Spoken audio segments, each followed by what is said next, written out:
You meet someone new. By the time you leave, you already have an opinion. The interaction lasted only a few minutes, just a handful of sentences. And yet, something feels decided. He seems confident. He feels distant. Maybe he is arrogant. What's striking is not only how quickly these impressions can form, it's how coherent they may begin to feel, and at times how persistent they can seem. Days later, even when new information complicates the picture, that first version can linger quietly in the background. Why does the mind seem so ready to decide who someone is when the information is still incomplete? Why do those early interpretations sometimes feel organized, even before much evidence is available? And why can revising them require effort? Perhaps the story doesn't begin with first impressions. Perhaps it begins with something more basic. With uncertainty. Uncertainty is not always dramatic. Sometimes it's simply the discomfort of not yet knowing. When we encounter someone new, the available information is limited, fragmented, partial, still forming. In that moment, the person in front of us is, in a sense, an open question. Open questions tend to require mental effort, and the mind may not be entirely comfortable in that state. When information is sparse, the mind often searches for structure. This does not necessarily mean we are careless or biased. Rather, ambiguity leaves multiple interpretations possible, and holding several possibilities at once can be cognitively demanding. As a result, the mind may begin forming an early structure, not as a final verdict, but as a provisional model, an initial meaning. We might implicitly ask, what kind of person is this? Friendly? Reserved? Competent? Unreliable? What happens in the first seconds of meeting someone? Rather than reconstructing an entirely individualized impression from the ground up, the mind often draws on familiar categories. This tendency is sometimes referred to as category-based processing. It can be compared to organizing books in a library. Without categories, every book would need to be evaluated from zero each time. Categories may reduce complexity, but they may also do something else. They can shape how we interpret what we see, and over time, that interpretation can begin to feel like meaning. Frameworks can make new information easier to process, and in doing so, they can reduce uncertainty. And that reduction can feel like a relief. But relief can arrive before the full picture does. You can sometimes feel the moment it happens, the shift, the instant when a question mark quietly turns into a period, when I'm not sure becomes I think I know.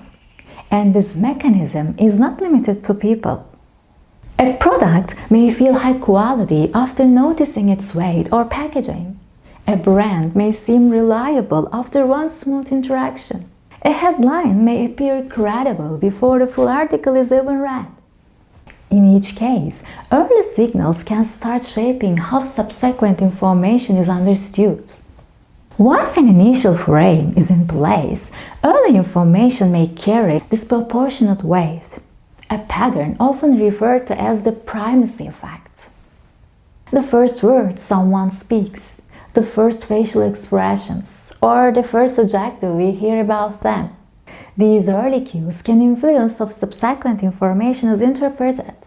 Consider someone who remains quiet during a meeting. If your early impression leaned toward thoughtful, the silence may confirm depth.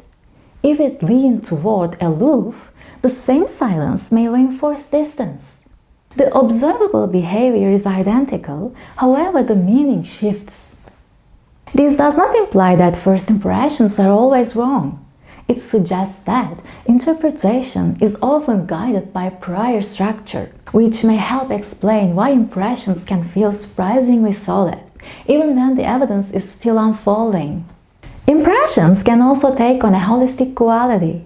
A single noticeable trait may influence perceptions of others. Unrelated characteristics, a phenomenon commonly called the halo effect. For example, someone who communicates fluently may be perceived as more intelligent. A well-dressed individual may be assumed to be more competent. A person described as warm may be attributed additional positive traits, even when direct evidence is limited. In many cases, coherence can feel more manageable than fragmentation. If one trait is positive, extending that positivity elsewhere can feel consistent. Coherence can simplify evaluation. At the same time, it may reinforce the structure that is beginning to form. And once that structure starts to feel coherent, a gradual shift can occur. We may pay a little less attention to what doesn't fit, and we may notice more of what does. Not intentionally, but sometimes selectively. When we form an impression, we often generate explanations. She seems distant because she is guarded. He seems confident because he is experienced.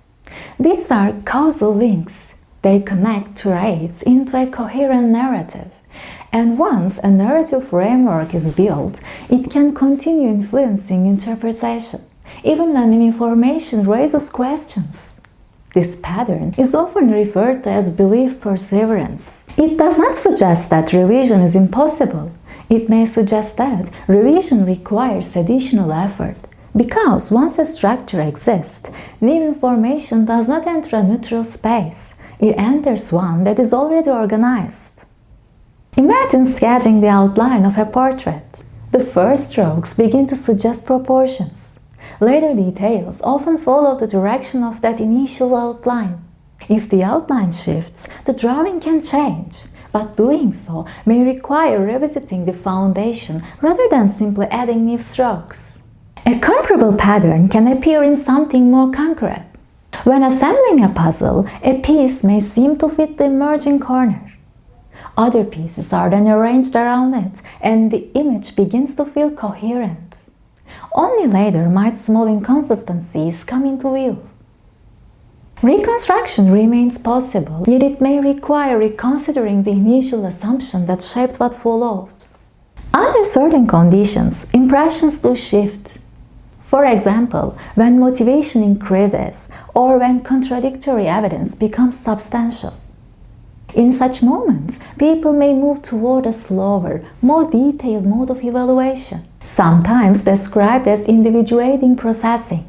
Instead of asking what category fits, the question becomes what makes this case unique. However, this slower mode tends to require time and cognitive resources, and it requires tolerating uncertainty a little longer. By contrast, the faster mode offers something immediate. Speed can provide a sense of closure. Closure can reduce ambiguity, and reduced ambiguity can feel stabilizing. In that sense, early impressions may not simply be judgments, they may be attempts at orientation. When information is incomplete, early meaning can offer direction, a sense of where things stand. That early structure can feel solid, even if it began as a provisional response to uncertainty. So perhaps the deeper question is not only why impressions form quickly. It may be what the mind gains by building structure early. It may gain coherence, it may gain efficiency, and perhaps it gains relief from ambiguity. Recognizing this does not require rejecting every first impression. Many early interpretations are functional. However, awareness may create space, a pause between the first draft of meaning and a more considered revision. Because what feels stable may have begun as a strategy for navigating uncertainty, and sometimes simply noticing the pattern may be the first step toward reshaping it.